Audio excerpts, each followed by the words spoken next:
January 1825. A highly respectable meeting was held on Friday last at the Town Hall, Devonport, to consider the best means of alleviating the distress of numerous Spanish and Italian refugees who had been for some time past existing in a state of extreme misery. Mr. James White remarked that in Plymouth the number of refugees was about 700 or 800. He observed that their political opinions could have nothing to do with the present situation. He trusted they were actuated by a purer motive. By relieving the distress of these exiles, England would acquire more honour than if she had conquered a kingdom.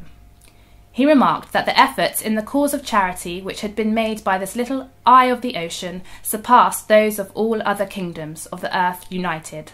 They were now imperatively called upon to assist the victims of tyranny, who have fled to England as their only refuge.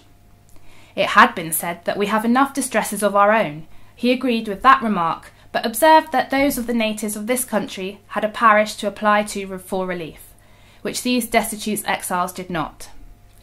He hoped that the English, by their conduct in this subject, would enable these oppressed people, if ever it should be their fortune to return in peace to their own country, to say in the language of Holy Writ, "We were strangers, and ye took us in, sick, and ye visited us."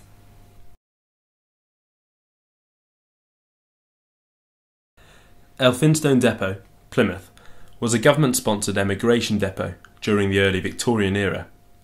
During Elphinstone's lifetime, over 600,000 people passed through, leaving Britain for the colonies. This huge project was not accidental. There were networks of agents supported by the informal encouragement and sponsorship from the well-to-do local administrators, guardians, etc. The purpose was the exportation of Britain's poor. It was a massive colonial plan, reaching from national policymakers to local government. In Plymouth, as well as in other cities around Britain, the parish councils sponsored selected individuals to emigrate and leave the city. About 8 o'clock in the evening, we left Plymouth. The sun had set peacefully. The new moon, red with the hues of evening, hung just over Mount Edgecombe. Night was gathering around us, and all nature was so beautifully still that it appeared impossible that causes to make a man unhappy could exist in the country we were then quitting, perhaps forever.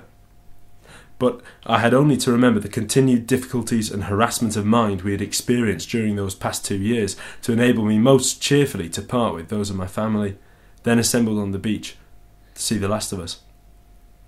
The next morning, Sunday, about 4 o'clock, we were awoke by the noise of the sailors on deck, hoisting sail and raising the anchor.